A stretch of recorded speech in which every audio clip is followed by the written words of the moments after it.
confirm the validity of those. And in our case in Georgia, especially when they come in right before or on election day itself, we have to get notifications out to those people that they have 3 days to come in and cure their ballots. That all takes time. It all takes effort. There's only so many people who are involved in these processes in the 159 counties in this state. I know there's been questions about numbers that move around. I've heard 25,000, 50,000, 60,000. The reality is it's about 60,000 votes that are out right now, and we are working with the counties to make sure that they have properly put their stuff into their system and uploaded. As like many of y'all during this election cycle, they're tired. Sometimes they're going to forget to press the upload button. So we've recently this morning done an extra email and follow-up phone calls through our liaisons and the elections office to make sure they have uploaded everything. And with that, we just had a new tranche of votes come in from Sumter County, which has lowered the overall. I'm going to give you what we have with every caveat in the world, what the best numbers are right now for the state, knowing that there's going to be a handful of those ballots in small counties here and there that will be slowly aggregated into the system over time. But these are our big tranches that can affect the outcomes overall. And some of you might have seen some of these already. We're working to get these done today if possible. And we're working with the counties who might be having questions about how to do this properly, because the main thing we want to do, fast is great, and we appreciate fast. We more appreciate accuracy. Accuracy is going to be the bedrock upon which people will believe the outcomes of these elections, be they on the winning side or the losing side. So accuracy is vital, and it's the key to all of our processes. And I want to make sure we told everybody in this room and in this state and around the country, this is the first time Georgia has used paper ballots in 20 years. We told people they can expect some state and around the country, this is the first time Georgia has used paper ballots in 20 years. We told people they can expect some results on election night, and we got a lot of them out there. In fact, we got down to 250,000 yesterday. We were down to about 60,000 today. So let me go through what we know we have right now. I brought my computer so I wouldn't screw it up. Bryan County, 3,027. Burke County, 494. Chatham County, 17,157. Clayton County, 7,408. Cobb County, approximately 700. Floyd County, 682. Forsyth County, 4,713. Fulton County, 11,200. Gwinnett County, 7,300. Harris County, 3,641. Lawrence County, 1,797. Putnam County, 1,552. Taylor County, 456, for a total right now of approximately just over 60,000 votes. The anticipation is we will continue to go through the process throughout the day and into the evening if necessary. I know there are large that stayed overnight, Fulton County being one of those, to process these, and they've knocked their numbers down to about 11,200. We anticipate getting through this process today. One of the reasons that our friends in Chatham County take a little bit longer is they have a unique system where their voter registration is separate from their elections division, and they handle different sides of the absentee ballot and the reporting process. So that's one of the things that held them up, but I think we're through that process today, and I anticipate getting the majority of the 17,000 in today as well. So with that, I want to thank y'all for being here and answer any questions. We'll start with Justin over here. Yeah, can you explain to us why that number seems to be such a moving target with the number of absentee ballots? As I said earlier, all the ballots that come in by 7 p.m. on election day had to be logged in. Now at the same time, they're making reports on the other side. So they're drawing from let's say there's 10,000 ballots. They report 2,000 ballots. They add 1,000 ballots. That means you have 9,000 ballots. And that's why the number of potential votes that are available will continue to be changing.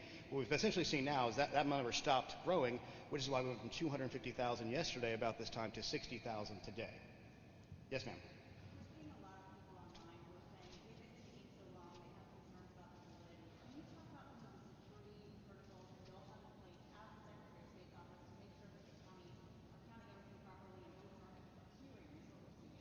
Well, the main thing, there's several things that work on this system, and the biggest one of all is we have paper ballots, so there's going to be a record of what has occurred here, and if there's any questions, you can always go back to do an audit and a recount.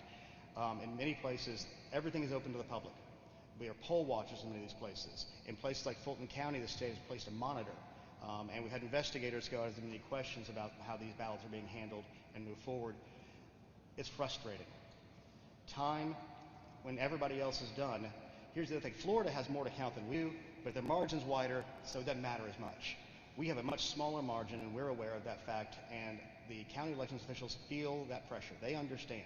They are working hard. My hats are off to them having to go through this process and be under this level of scrutiny. They're all doing extremely well. And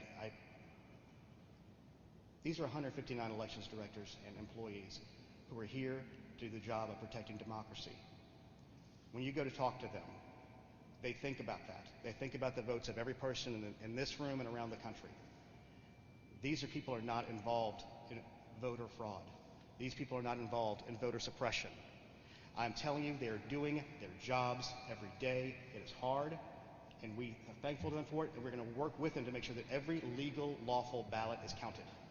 Mr. Strickling, on risk-limiting office, can you tell us the criteria for the decision that will be made on what race to look at, and has that decision been made, and when will that RLA? It hasn't been made yet. The exact criteria is defined in the state election board rule. It'll be decided probably after we get the county certification, or not long before.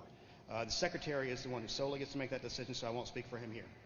Will it be the closest race, though? Sir, I just said you can look at the SCB rules, and that outlines the definition. I'm not going to be able to answer that. Yes, sir.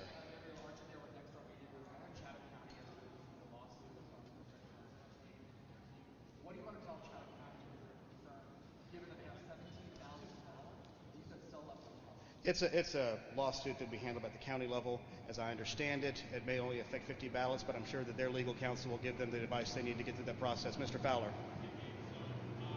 Hold on one second. I can't hear anything with that, whatever they're doing up there. After these 60,000 absentee ballots have been processed, that won't be the end of counting until provisional military receipts.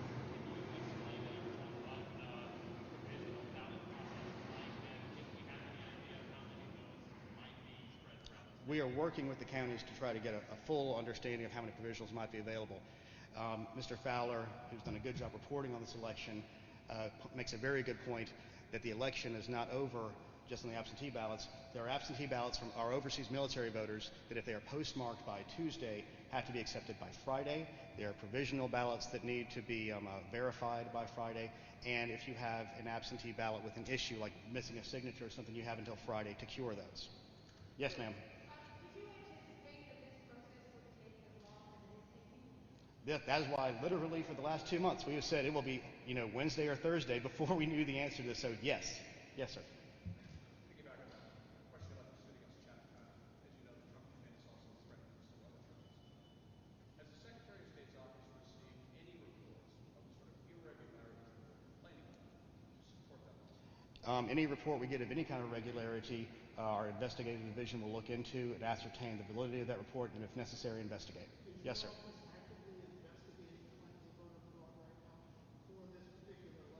I can't say for certain right now. I know we have reports around several things. I'm not sure about voter fraud or anything, because that's kind of a broad term, so I need more specific question, and we'll get with our investigations division and try to get a specific answer to that. Yes, sir. Can you tell us about that corrupt scanner in Gwinnett County? Nothing, because I've not heard of anything about a corrupt scanner in Gwinnett County.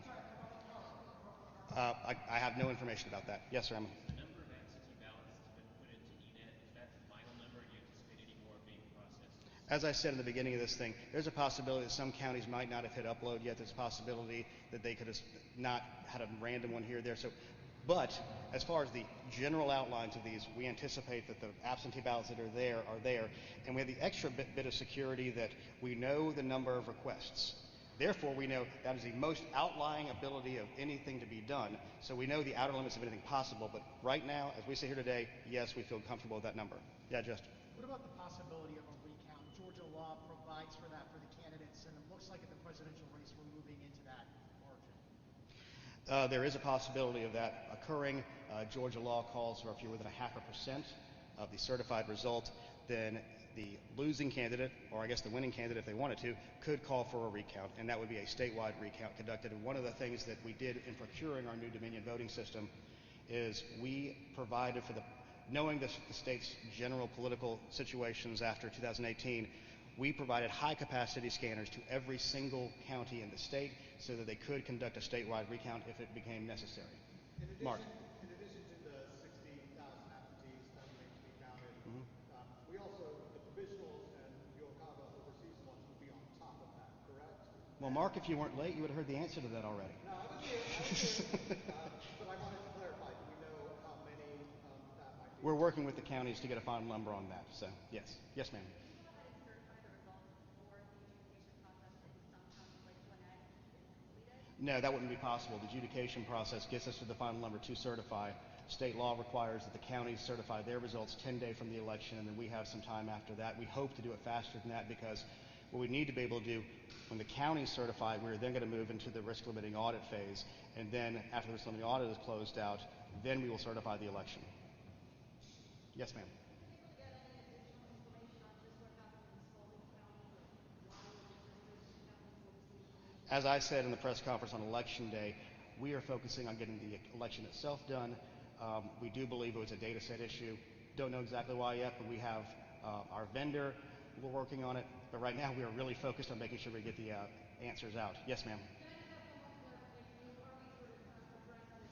So when it comes to the lawsuit from the Trump team in the West County, you're not reporting, you're not investigating any sort of reports about ballots being moved or ballots being counted? I can't speak to what investigations have been opened yet. I know there's been discussions about that, but have to get with you after that, after talking to our chief of investigations. Mr. Sterling, previously I think there was a Oh, Emily, hey. Hi. Good to see you in person. Yeah. A noon approximation for deadline, and today you said, just now you said today if possible. So end of day today maybe is sort of. I am prayerful that we can get to a resolution by the end of the day today, but as has been pointed out by everybody, this is going to be an extremely close margin, especially in the presidential election, and we anticipate every one of those Uocava and curable ballots and provisionals may come into account in that. So having a final one, it may take a minute. Stephen. Can you describe further the adjudication process for these absentee ballots and what changes have been made from the June primary? Probably not, but I can give it a shot. The adjudication process is a new system here in Georgia. Under the old system of scanning, when you had hand-marked paper ballots, which are something that, unfortunately, as a hand-marked paper ballot, is very open to human frailty and mistakes. We can use an electronic adjudication system where it takes a picture of those ballots, and the computer used to just say, if it's an overvote, we're going to kick it out, which means there's 2 ovals marked for a single race. We're going to kick it out, and then a human being will get a chance to look at it. Under the new system, it will also look at overvotes, plus it will look at anything like an ambiguous mark. So if somebody has a check mark or anything like that, it brings it up onto a screen, and a bipartisan panel will then examine that ballot to discern the voter intent. Then it is marked in the system, and then it can be counted properly. Yes, sir. How many ballots have been tossed out at this point in time? Do we have that number? You'd have to be more specific. We don't toss out ballots in the state. That have obviously had errors or mistakes or double, like you said, marks. Yes, we wouldn't have a tracking on that right now because that's basically, if you mismark something that is not a actual vote cast in that race, and just because there's a mistake on one part of your ballot doesn't mean the rest of your ballot would still get counted. Yes. Sorry, Mel. Richard Barron is saying that 130,000 in total have been adjudicated. Is that correct? Okay, that kind of made my skin crawl. When he's saying that 130,000 ballots have been scanned in batches, and they've adjudicated the small percentage of those inside those 130,000. So to give some clarity to that. Yes, next door. About 27,000 we understand about military and overseas ballots. Some of them haven't returned. Could that delay this into tomorrow, possibly? Well, as I said, we have to accept those ballots until Friday, and we can't know what's going to get here until the time actually gets here for that. Don't tell me I punched y'all out. All right, with that, I just want to say one more thank you to the voters of the state of Georgia. The Secretary begs your patience. This is a long process, but I think all of us would agree that having an accurate count is much more vital. An accurate and fair count is much more vital than having a fast count. So thank you, and we'll try to follow up with any other questions for later today. Y'all have a great day.